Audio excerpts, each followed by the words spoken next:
Thank you for joining Beyond the Workbench, a podcast where Odin Clack and Michael Magnus discuss life, business, and how to help entrepreneurs grow and innovate. Magnus, we're back again. I think today we've got a really good conversation with Ryan King of King Saddlery, and a lot of folks know him from some of the things he does, and he's always present at all the different events I go to.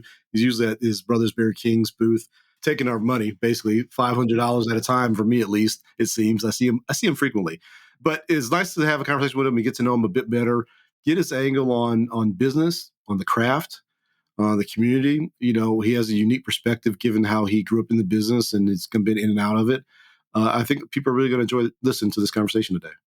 Yeah, I totally agree. And not just the business insights, but also just little tips about the craft and, finding those creative outlets. And I think there's really a lot to take away from the conversation. But it was a very full conversation. Normally we'd have a little bit more of a robust back and forth here, but the interview that we did with Ryan was just so jam-packed that I just kind of want to jump into it. So, yeah, I'd like to welcome Ryan King with King Saddlery and King's Ropes in Sheridan, Wyoming.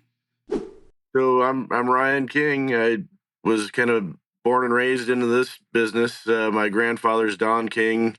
My dad is Bruce King, and my uncles are Bill, John, and Bob. John and Bob have passed on, but still have Bill around and still have my dad around. So, and my mom, Mary, which a lot of people know from doing business at King Saddlery here. So basically, yeah, we just kind of grew up around the business all the time. My brother, Barry, we kind of talked about this the other day on another podcast, but he started in the rope field when he was like 9. He would walk down there and pull in rope and stuff like that and cut rope for the rope guys. But I didn't start till I was 14. So I waited around, but worked basically until I was 19 or 20 in the back leather department, made skid boots, a lot of reins, cleaned a lot of saddles, just basic tack and, stuff that we make. Then I moved off when I was 20, moved down to Florida, and I worked on private yachts for about 6 years or 6.5 years. And then I worked for another friend of mine driving small boats and doing like offshore fishing and kayak guide and all that stuff I did that for a couple of years up in North Florida in the Panhandle. In 2007, I moved back here to Sheridan. My dad came home for Don King Days, I think it was, in September, which we just had a couple weeks ago. And I just asked Dad if he needed help around the shop, and because I was kind of in a transition period in my life, So yeah, he said absolutely. So kind of came back, and that's kind of when I remembered how to build stuff. I was still a little rusty, but my hand got back into it pretty quickly, and then that's kind of when I started stamping, things like that. So you do a lot more than just leather, though. You also do ceramic. You make the best lingua tacos I've ever had. I'm a man of many talents. But Yeah, how did you get into ceramic? Like from the first time in first grade when I made a first little pinch pot ashtray, it was a little bird, stupid little thing, but I was hooked, with clay right from the get-go. Every time it would come up in art class, you'd have it a section or like 2-week section in art class and elementary with clay. And that was always my favorite time of art class, forget all the rest of it. But I had a gal in junior high. She said, anybody want to try throwing on a wheel? And of course I raised my hand, and she gave me a pound of clay, and I centered it in like 20 seconds. And she's like, I've never seen anybody just jump on a wheel and just do that quickly. And so she used to let me throw after school a little bit, and then all through high school. And I did go to college for a year out here at Sheridan College, but that was short-lived. College wasn't really for me. So that's when I went and did the boat thing. But I'd had a year of college ceramics and a couple more teachers out there, which they were fantastic professors, and thought about it while I was working on boats for 8.5 years, and always wanted to get back into it. Finally, in 2012, after my kid was kind of about 5 years old, I started throwing again out at the college again. So they have like a community class out here, and they have an amazing instructor out there. I've never had a question that he couldn't answer on clay. That's cool. So it's to have a guy like that. I mean, he used to teach at Notre Dame for a little while. He's got a pretty wild background as far as art goes. So to learn from a guy like that, it's pretty awesome. It's like learning from a Jim Jackson or something, or Lefty McCooney or somebody like that in leatherwork. So Yeah. it's pretty wild. Do you feel like having that additional creative outlet helps you out with everything else? I mean, so for you, you said something about, you grew up in the business, your brother started working in the business like around 9, you started working, you got a few more years, a few more years of hanging out, but you started at 14. I got kids, right? My son's 15. They don't think anything about being here. They're just here. This is like a normal thing for them, right? They're not Right. thinking about business. They're not thinking about the art. Did it take maybe your creative outlet for you? You were thinking about ceramics though at the time, obviously, right? Yeah, it's definitely an outlet for me. It's my therapy from having to do leather work. Here's the thing with my ceramics, like I take orders and I'm kind of going to quit doing that probably with the leather work. Besides like some commercial ones that like high volume orders and stuff like that. Like I'm currently making some slings for Weatherby Firearms right now, and they order several hundred a year from me, or it's pushing 1,000 or more a year now. But I don't take orders for my pottery. I make whatever I want, when I want, how I want to do it. It's funny, like I screw up a leather piece, I'm mad. Like I'll throw stuff across my shop, and I'm known as the head profanist around here because it echoes up the stairway. And but the pottery, like I'll screw something up on that, and I'll just kind of laugh it off because I know I can throw it in a bucket, recycle it, and start over with it. You screw up the leather, and you screwed up good enough, and you can't cover up your mistake. It's gone, or you start over. And I've gotten to the point where I don't screw very much leather up, so when I screw up, it's a major meltdown for me. You know. Maybe let's jump in. Tell us a little more about like what's your role there, right? Within the business, what's your role right now? What do you do? Like, because it seems like most people we come in contact with you at shows, right? Yeah, you guys probably more know me as, Barry's assistant or whatever, as tool lackey. And that's how a lot of people know me in the business. But most of the time, my day-to-day job is here at King Saddlery, and I'm down in the dungeon. I mean, you can kind of see in the background, it's low ceilings and poor lighting. And, but, there's a lot of history down here. So it's pretty cool to work down here. Where was I going with that? Like, it's just got your general role. Like, what all do you do? What do you cover? What's Oh your yeah, so I basically do custom leather work. That's my thing. Anything that kind of comes our way that has to be stamped up or logos put on or whatever. It's between me and another kid in the back, Kyle Little, Eric Little. He's a holster maker that a lot of people know. He judges usually at Sheridan, but he works here at the shop, and he's the one doing all the breast collars and working on saddles and stuff like that. So I got him doing that kind of stuff, and then I do the other BS. So the PS?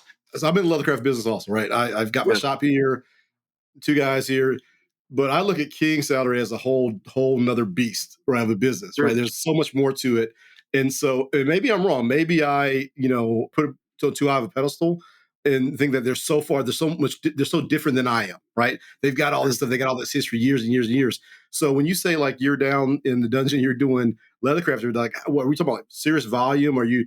If someone comes to you, you say custom work. Like I try to stay away from custom work as much as possible. Can someone just walk in there and say, I want a red leather vest, and you're like, yep, got it under control. I keep it within reason on what I'll take for an order, but Yeah, I do take the occasional I shouldn't have taken that order, kind of thing every once in yeah, a while. And those tend to sit around until I actually I build a lot of stuff in my head. I don't really write a lot of stuff down, so I have to build stuff in my head, and sometimes it takes a couple months to think through the issues, the steps you're going to have to take to before you put something together. You need to remember to skive here or do that. It's just those little things like that you gotta. I should write all that stuff down. Probably make it a lot easier than building it in my squirrel brain that I got. But you talk to a customer about it as well, and then you kind of pull out the details from them, or is that handed down to you, or how does that work? yeah, no, I talk to them directly because I'll tell them what I can and can't do on some stuff. There's some things that people want on there, and you're just like, oh Jesus. That ain't gonna work, or it's gonna look terrible. So Yeah, I'm like, how about you just let me use my best judgment?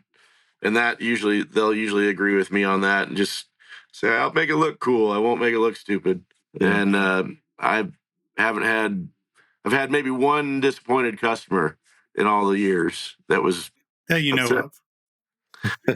well, yeah, maybe well one that I physically told him kick rocks because the kid almost cried down here. He was with his parents, almost cried over a wallet. And I said, I built it exactly how you told me to do this. I wrote down the instructions per your deal. I go, this is exactly what you wanted. And he was upset about, I don't remember what it was. He thought he had the geometric stamp facing the other way. And I said, no, this is how you wanted it. And he wanted me to redo it. And I said, I'm not redoing it. Sorry. All right, so I'm gonna pull out some lessons here because as you're talking, I'm thinking about myself. Like I've kind of gone through the roller coaster learning curve of dealing with customers and Yeah. when to take on custom projects, when to say no to custom projects, how to deal with. I mean, I had a guy come in not so long ago. He was mad because his custom wallet was it was too dark, but we had oiled the leather. Yeah. Okay, I don't know what to do with that, right? So things like that. Yeah. Now you probably have a more educated customer than I do in many ways, but all right. So lessons learned. What would you Not say necessarily.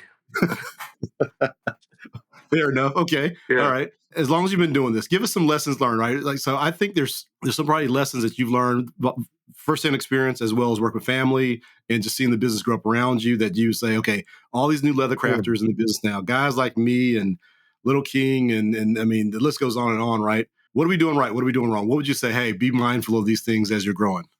If you have employees and stuff like that, they kind of come first as far as like always make sure they're paid, number one. I mean, that like my brother, when he was starting his business and he ended up having to get an employee, he always made sure that his employees were paid every week. There wasn't I don't think he's ever had to say, "Hey, I need to hold your check for a week" or something like that. That's probably number one. And treat your employees like they're like family to us. Like we've had so many over the years that have been here for so long that they are family. So and sometimes it's like working with family where you're going to get pissed and yell at one another, but you just got to learn to resolve that stuff, one way or another. So. I want to take that just a little bit further because I think there's some interesting things that you touched on there. Tying into the history and things that you've learned in business, are there any kind of principles within the business that have been kind of handed down? I mean, through the King legacy, that the way that you guys do business today are lessons learned or core values or principles in the way that Don had established it? And if so, kind of what are those guiding principles and values that kind of are still the gut check of the King brand? Well, I mean, a lot of our customers out here live the very cowboy way of life and, treat your neighbors with respect. Anything that a solid cowboy that have met along the way, their values they hold, that's the type of stuff we still go for around here. Doing business and things like that, like you got to try and please your customer for one, make sure they're happy at the end of the day. Yeah, I told that one kid to kick rocks, but most of the time I fold like a lawn chair, and I'll try and fix the problem and make up for my mistake, even if I didn't make it. So that would be one of the values I think we hold pretty highly around here. It's all about customer service, not judging books by the covers. We have a lot of millionaires and billionaires that live around here that you wouldn't know are millionaires or billionaires because they'll walk in with a greasy white t-shirt because they're just working on a tractor out in the field or something like that. But that's the kind of millionaires and billionaires we've had move here. I mean, very hardworking. So Yeah. you mentioned what's been consistent and what's been kind of evergreen. What have you seen change over the years, just as far as the way that you guys do business? Right now, we're trying to change into from handwriting tickets still to a point of sale finally, which is we should have done this 25 years ago, but we've been old school. We always like to follow a paper trail on receipts and things like that. So my parents have always kind of been scared of that digital age type deal, and it is like pulling teeth getting them to adapt to this. And it's not easy because there are so many things in the store inventory wise that I think there's 1,200 just in this basement behind me on one side of the room here. And that's not even counting ropes or anything like that. So What's pushing that change, Ryan? being able to keep track of inventory to a certain level. I mean, there's probably some of it that walks out the door that you're going to lose, but we have security cameras now. Sometimes it's help us, sometimes we don't notice. But basically, the reorder status of things, like when it gets down to a certain level, we need to, order things that maybe take 2 to 3 weeks leeway to get it here at the right time and order the right amount, just to have stuff for certain events. There's horse sales and rodeos all the time going through here. And, we'll have a busy weekend and we'll be like, oh, geez, what's the deal? And so you get a lot of business through things like that. But as far as things like changing, also, I'd say the saddle side of things is dying down. There's still a market for it, obviously, but we're not selling near as many as we used to. So what are you selling instead? We sell mainly like just production saddles, but we'll have some range ones in here. We'll have a lot of used stuff in here. We have a few custom saddles that are usually coming in on trades and stuff like that, but we haven't even been making any saddles for probably about 8 years. We just repair them now. So, the $2,000 to $4,500 range of saddle is kind of what we carry for the most part, unless somebody wants to custom order something a little more expensive. You come in contact with a lot of us, when you work with your brother at the shows, we're coming by there where you hear us telling stories and telling fish stories or whatever about what we're doing and not doing. That's where I usually see you. But you see everybody. I mean, everyone goes by that table at some point in time whenever they go to one of these events. And there's lots of events, right? So you get a chance to see the young guys, the young gals. You get a chance to see the old ones. What's your take, man? What's your view on the craft space, the community? I mean, what do you think the biggest change has been? What do you think the biggest challenge has been? Well, I think the craft space itself is like the number of people doing it is growing. Like I say, the saddle thing's dying a little, but there's still a lot of custom up and comer saddle makers or whatever that are trying to pop up here and there. But I've noticed an uptick of like just people I've never laid eyes on before at shows that I'm meeting for the first time, or they're taking a geometric class with Barry and I, or stuff like that. I'm always meeting new people that way, which is good. So people are wanting to learn and they're doing the projects. I like to see what like Makers of Leather Supply, they do a good job of coming out with all those pattern packs and things like that. That hell, I'm guilty of using some myself. So I like to hear that because I use them as well, and I don't think there's anything wrong with that. they're handy, like I could sit down and draw my own up. I encourage people to do that because the one thing that absolutely grinds my gears is when people online are like, hey, do you have a pattern for this or that or the other? I'm like, geez, man, break out a pencil and a ruler and like do some math, figure it out. Like, Yeah. that you're gonna have to do that if you do leathercraft for any amount of time. One of the items I hear about a lot, Ryan, is that the Rancher wallet, this little simple bifold wallet, like 3 inches wide, 7.5 inches long, whatever. People ask for patterns. I was like, that is the one I will not give you a pattern for because it's just so simple. You got to get in there and try it yourself, right? And Yeah. I've seen a lot of people come into business where they are looking for people to give them that information, right? Just give, give, give. And people tend to be very, very friendly and amenable to sharing information, right? But there is that one aspect of, no, I'm not going to help you with that one. That one's just too, You got to learn a few things on your own by faulting something. It's funny you mentioned those wallets because that's the bane of my existence is probably making those like money clip wallets, but I have to make them all the time. So it's like you can't stop. So it kind of grew into an animal that I can't really tame, but it took me a couple years. Like I was using a certain ounce of leather on the outside pocket. And I noticed after about 4 or 5 years, I got a couple back that the cards finally started ripping through the bottom of the wallet. From you stuff it in, it stretches more, and eventually it gives. But I figured out that I needed to up my ounce by 1 ounce or whatever just to resolve that problem. And I've only seen one guy in the in 10 or 12 years that's kind of started to wear through one of those. So that's something that I had to learn, but it took 5 years before I started getting hey man, my wallet wore out, I better make you a new one. I'll make it a little thicker, still thin, but it lasts twice as long. So it's what we do. It does take a while sometimes for us to get our feedback from the customers about how something has held up or not held up because it is leather. I mean, it's going to last longer than a season, which is That's a good thing, but maybe a year before you figure out if the stitching on that bag is gonna be the right way to do it or whatever. A little nod of the hat to you. That wallet you're talking about, Yeah. what makes it is a pretty popular wallet, right? They're really simple. People like them. Heck, I think I've got like 10 or 15 I need to make for this weekend myself. I'm behind schedule, by the way.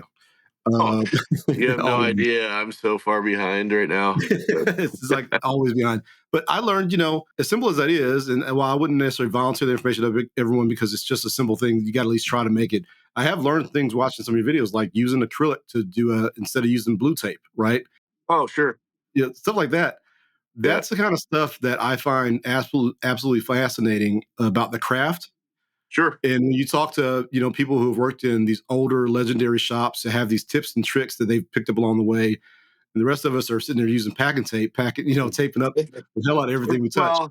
Well, Barry and I always say like people that tape their belts and stuff. It's fine to tape them, but if you pre-stretch them, it's only going to grow maybe an inch or an inch and a half, and then it's going to shrink back down another half inch when it's done. So you're going to be within an inch usually of your deal, and you don't have to tape your belt backs. I've never taped one.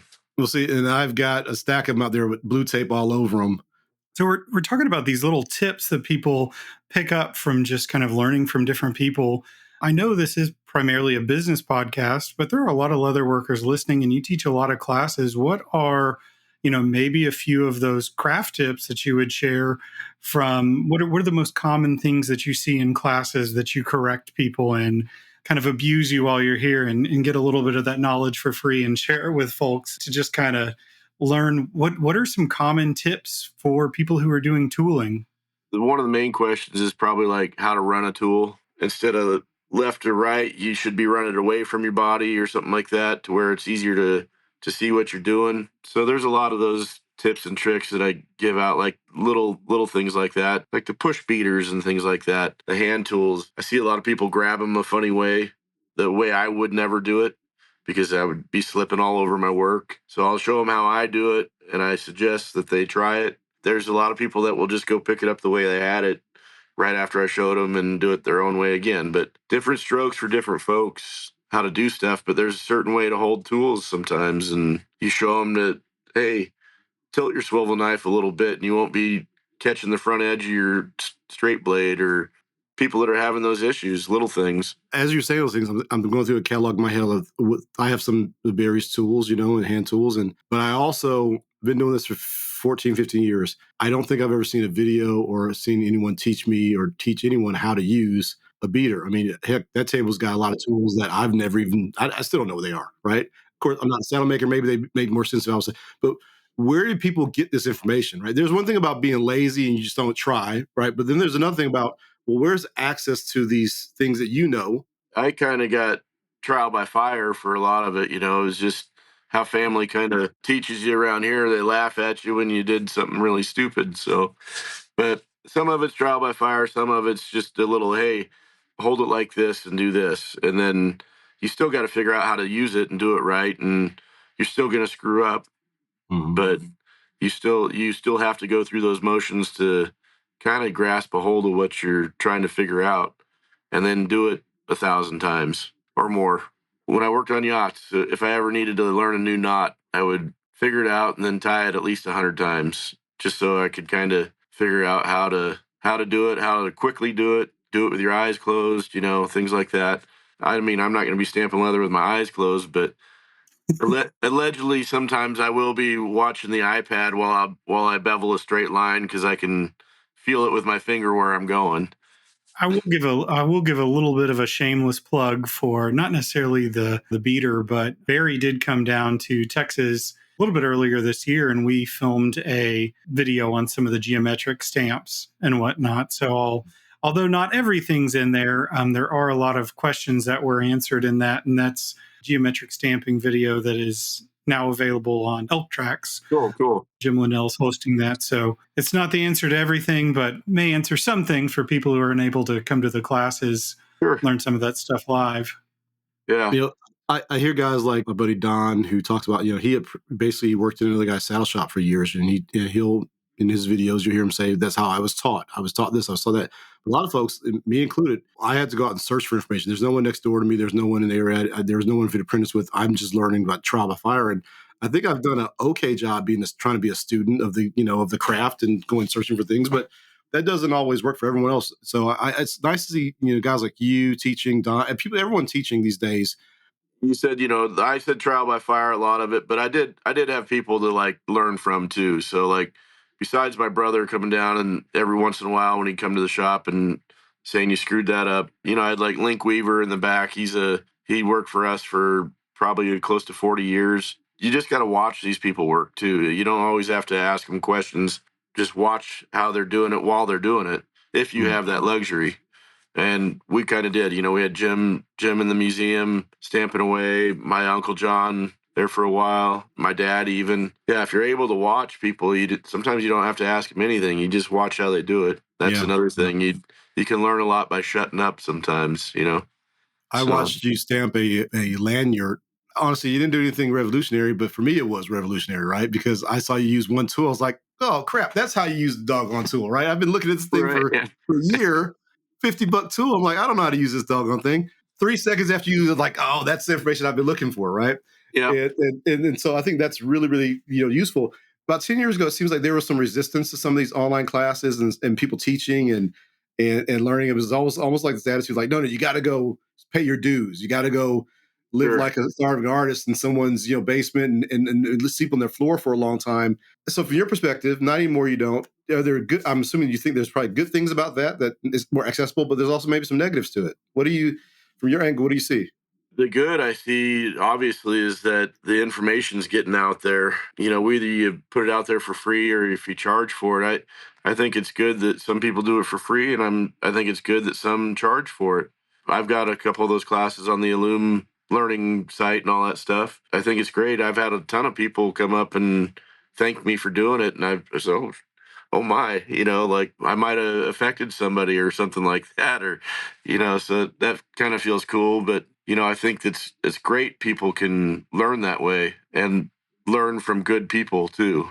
The downside of that is the novice YouTuber that just started Leathercraft and he's going to start showing you how to do some stuff, and it's completely not what you should be doing. There is that stuff out there, so there's some negative to that, I think. Learning who's who, I guess, maybe of the world is, smart, and then maybe follow that, the Don Gonzaleses and the Aaron Heisers and the Barry Kings and all the people that have some digital content and stuff like that. So there seems to be a lot more of the people who don't know what they're doing talking, right? Because talking's easy, talking's cheap. We can talk all day long. Yep. But it's the older guys and gals, I've been doing it for years, working, making a living off of it, who seems to be like they've been a little slower to get on board with sharing. Those older guys that you're talking about, they grew up in that era where if you walked into the saddle shop, those guys would set their tools down and cover their work up. When my grandfather when he was a young kid, traveling around, he would always go into a saddle shop, and a lot of those guys had quit working. Those guys grew up with that mentality of, I'm not going to teach you all my tricks. And I'm a little more giving on that stuff. I probably won't teach you everything, and I'll probably poke fun at you for screwing stuff up, and then I might give you a hint, but that's how I do it. So yeah.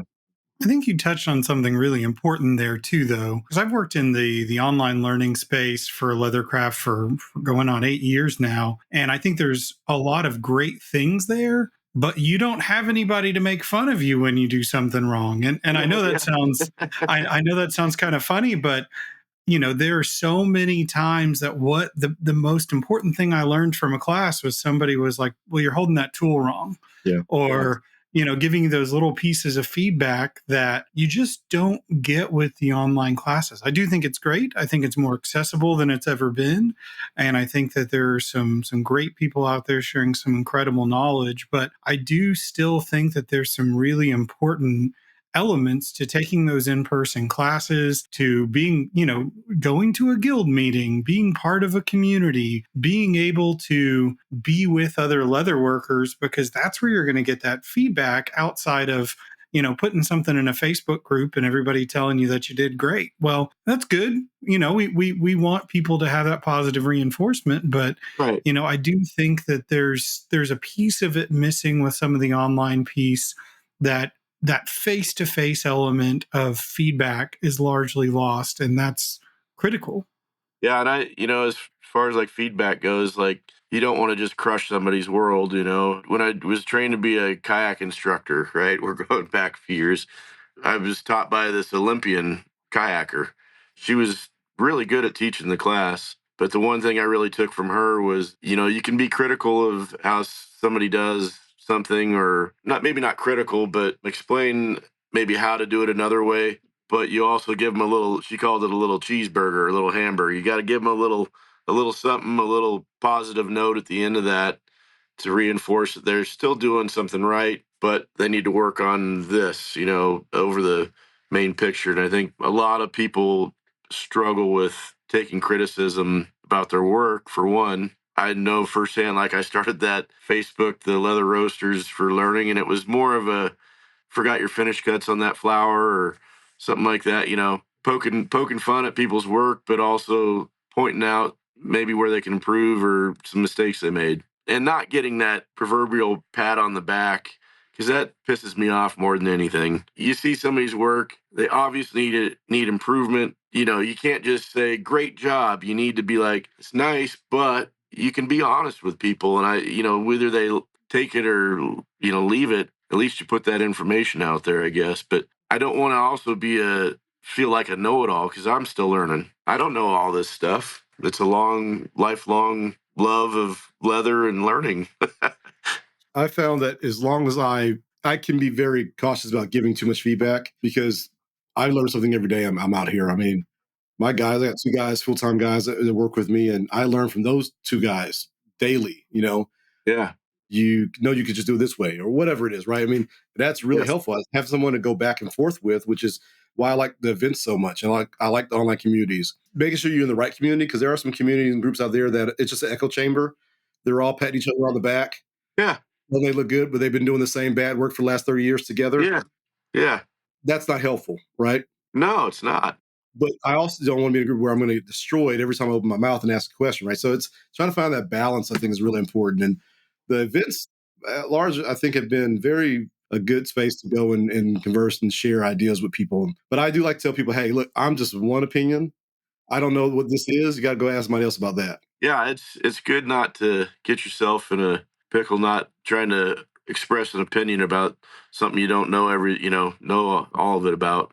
So here's a question, Ryan. Can you think of anything that you said that maybe for years, like this is the way it has to be done? I've always done it this way, but maybe in the last few years you realize actually no, there's another way of doing it. Business, craft, whatever.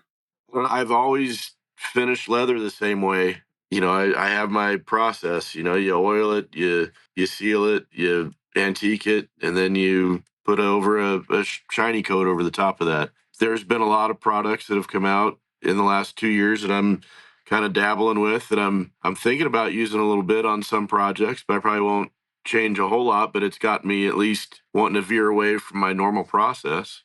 Yeah. Anyone that you want to share and say this is one I'm kind of thinking about using? I like that Duff stuff. It's pretty good as far as the finish goes. It's kind of a one step oil waxy type deal, and I've just played with it on a few things, but there's all these little gadgets now, the little airbrush, cordless airbrush deals and things like that I had never ever airbrushed any dye in my life, but turns out I make it to where there's not a lot of streaks and stuff in my work anymore too with that airbrush deal. So That's one thing I've never touched, because I'm always like, airbrush is too complicated for me to worry about.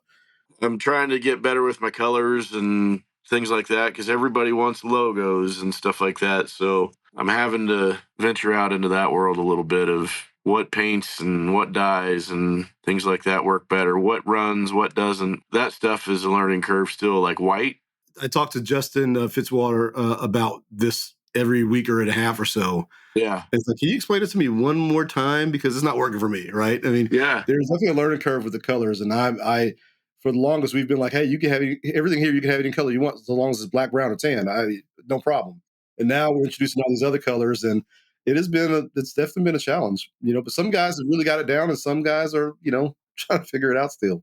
I'm not a Peter Main or anything with my coloring and things like that. So I'm pretty limited on what I can do with, dye jobs and things like that. But Mm. I will say I did one probably about a month ago. I did a legal pad holder, and it had a college basketball logo on it or whatever with a big basketball. And I actually was pretty happy with that one. The colors came out like where they were supposed to, and the basketball looked good and all that stuff. So I think what's funny with some of the color stuff, and I only think about this because I can visually see it where I'm sitting right now, is that I think so many people they tooled something and then they're like afraid they're going to mess it up.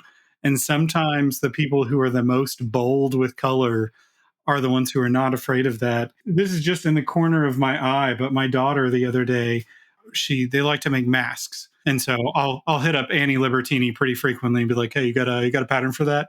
But Cara decided she wanted to make a poison dart frog mask. oh, cool. Okay. You talk about somebody who's not afraid of color.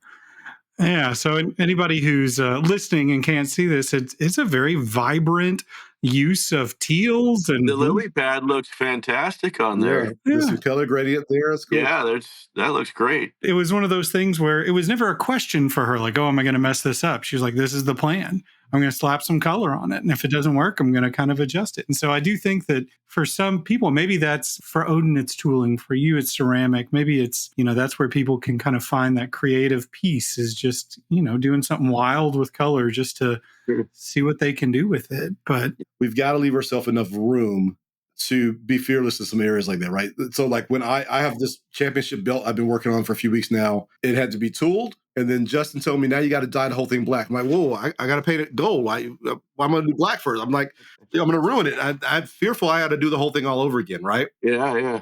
Because I had a very tight timeline. Yeah. And so the timeline didn't allow for me to experiment and try new things. And so I'm reminded that you got to give yourself room to experiment. You got to give yourself room to try all this new stuff.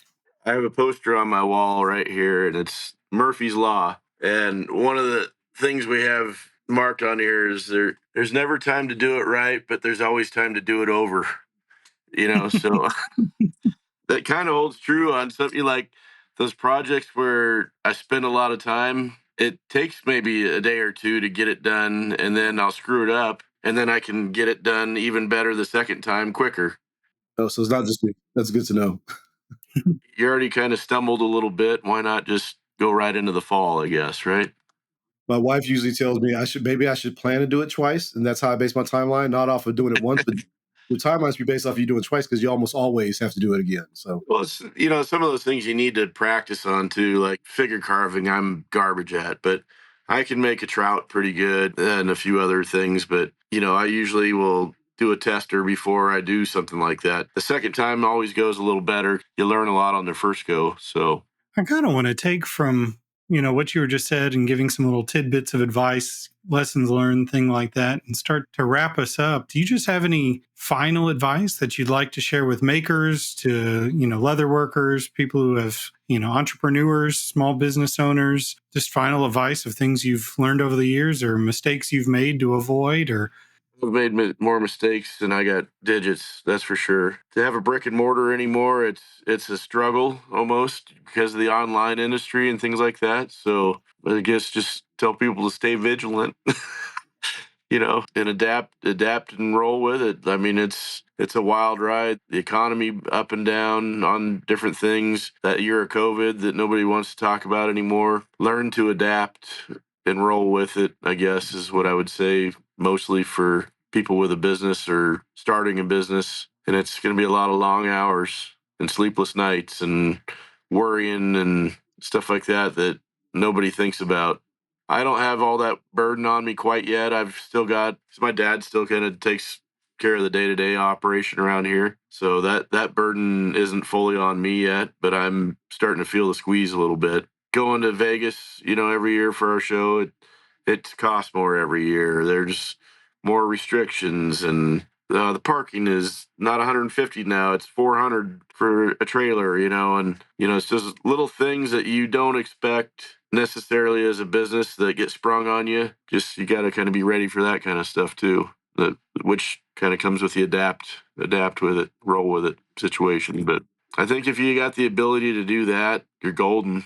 As long as you can adapt and adjust and keep your doors open, keep your employees and your customers happy, there isn't much more you can do than that. Good reminder. I mean, I certainly deal with that day to day here, and so that's a good reminder for Yeah. me. And it can be tough at times, right? You got all this knowledge we're trying to pull out of you. Want you to share with everyone. But anything you'd say, you said be ready to adapt, but also is there anything that you say needs to be held sacred? Like this is some things you say, hey, no, this one shouldn't be touched. We need to leave this one alone. Mm. Boy, Odin, you really stumped me on that one. That's fine. That's fine. I think that there's some things that we should be willing to try. Try everything, right? And Yeah. be willing to. Everything's just a tool, right? And tools come and go. And you change them, you try them, lasers and 3D printers and all this kind of stuff. Sure, but it could be something simple like using good leather, right? Hey, at the end of the day, we need to be true to the craft in some form. Maybe the tools don't make the craft, but what is it that does make the craft that we do need to hold true and keep sacred? Stick to your guns on your traditions and what made you what you are, basically. So keeping your quality high, keeping your prices affordable, treating your customer right. That's kind of how we've survived. So I don't know if I can complicate it any more than that, but You don't have to. I think that's perfect. And I think about the fact that when I visited a few months back, so many shops have gone to monetize the brand and just the brand. Like, come buy this hat. By the way, you guys got to sell a ton of hats there, right? But yeah, you know, but in the process of monetizing the brand and the merch and everything else, they lose track of the products that got them there. yeah. And it is obvious that you all have not done that. You are still making the good, same quality, same, solid products that are useful and functional that you ever have, and haven't lost track of that in the brand.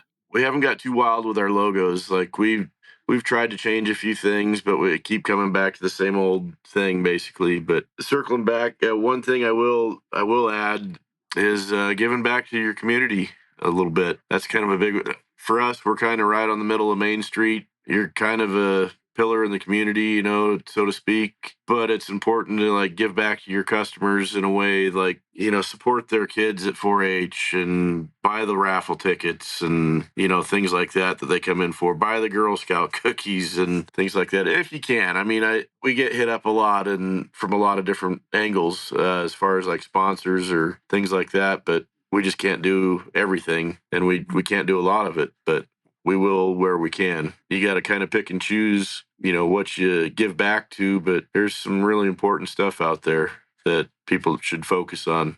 It's the people in the community that support, our business and the families, and they're the ones telling people, "Oh, you got to go to King's Museum," and they're the ones that are telling their friends that come to town, "Got to go get a King Rope hat." It's because of the customers, that we're able to employ about 25 or so employees on year round, so plus or minus. As you say, I've gotten a little burned out on the folks coming in and out of the store. They're always trying to. That lady coming here, she was trying to sell me cheesecakes recently out of an ice box. I was like, I don't like. I'm not too confident in the street cheesecakes around here. I passed on that, but in having to deal with those folks coming all the time, maybe not being so quick to dismiss the Girl Scout troop or the Boy Scout troop that comes in, right? Because it is tough to have to deal with people trying to con you and sell you on everything under the sun. And yeah, we get that. I mean, we don't donate to like kids trying to raise money to go on a vacation or anything like that. We're trying to do stuff for kids that are trying to make a rodeo or donate and do rodeos in general or things like that. But I think there's a whole episode that we can probably do on the marketing value of generosity. We'll certainly circle back to that idea. If people are interested in following your journey or just learning more about what you do, where can they find you online on social media and otherwise? ooh, I don't know. I'm on Facebook. Just under my name. On Instagram, I'm under Cattle Prod Coffee because I'm not a very good Instagram user, and I was trying to create a Instagram for the coffee I was having made for the store, but that's my Instagram. So you get a hold of me at the store at King Saddlery. Call the 800 number or go to the website. Just look up King Saddlery. I'm sure people can figure it out. I think you're underselling that a bit. I mean, because you guys have social media channels for King Saddlery, for the museum, for Barry King Tools, for the ropes. You guys have We've got some the swingaking.com for like the apparel and hats, and kingsaddlery.com for ropes and things like that. And then, yeah, Barry's got his website. Otherwise, we have King Saddlery has a Facebook page or an Instagram page as well. And tell us also, how do we get some of this? You have done a lot more classes recently. I've seen you online. I am supposed to go do some more filming here probably in the next year. So I will have something in the future. I don't know what I'm going to teach on, but I'll see what classes or what items haven't really been made yet and try and bounce off some ideas and stuff. So whether they've been done or not, I think showing it from your angle is always valuable. So I hope as you're making that content, as you're making these classes, and I really do hope that you continue to do that, because I got a lot out of the ones I saw. Come back and share them with us, man. Let us know what's going on. And Barry and I will teach at the Prescott show. We'll do that geometric class there. We do it in Waco. Those are the only two I teach at. So I appreciate you hanging out with us this evening, Ryan. I really do. This is great. Yeah, it's been good. I had a good time doing this. So yeah, well, hopefully keep doing it, man. Keep sharing those stories, man. I think you got a lot to offer, a lot to share with everyone. And of course, everyone loves to hear just your background alone. I think people want to hear it. Getting the good word out is always good. So tell people to keep up with the craft. Absolutely. We'll do. That was a lot of fun. I've gotten to meet Ryan in passing at a number of the different events, but this was the most in-depth conversation I've really gotten to have with him, and just even getting to know him a little bit better, and not just his background, but his breadth of experience, I think has been really valuable, and hopefully listeners found it valuable as well. I think they will. I found that it's a very casual conversation. There's a lot in there, and I think you can maybe miss some of it just because we're just kind of chatting here, but there's a lot Ryan has to offer from his perspective and background in the business. Again, I think I mentioned this at the beginning of the conversation, that growing up in business and being around it and being so close to it gives him a unique perspective, one that many of us don't have the opportunity to have. And him sharing, I think, allows us to maybe look at our own businesses and our craft a little differently than maybe we have. I mean, we've had a lot of these conversations, but it certainly gave me some things to look at when we're done here. I will say one last thing too, in that we've only had a handful of guests so far. We're still early in the podcast, and a fairly diverse group of people as far as the types of things that they do. But it seems that there are just some consistencies in being genuine and connecting with people and teaching as part of paying things forward, that we have the opportunity to just see those consistencies, whether it's somebody who is part of a legacy brand like Ryan, or people who are newer to the industry like Jeff Bean, who we had last time. Just great to see that within the leather crafting community, there's just a genuine group of folks. I enjoy getting to know them. I agree. Yeah, it holds true. Everyone's willing to share, and I think that's what makes the community very unique and powerful. Well, close us out. Tell us where people can find more information if they want to look us up. Well, we're everywhere now. I think it's growing. We have our Facebook page, Beyond the Workbench. We have Instagram, which is where I tend to do most of my interacting. And so people can reach out to us in those two places. I believe that we are also going with the YouTube page as well, which is going to be one more place where you can see us and hear us. If you didn't get enough of the audio, now you can see our mugs as well. We'll see how well that goes. People actually like that. But you'll be able to interact with us on all those platforms. And I think interacting, what we really hope for is people send us their questions. Let us know what you like.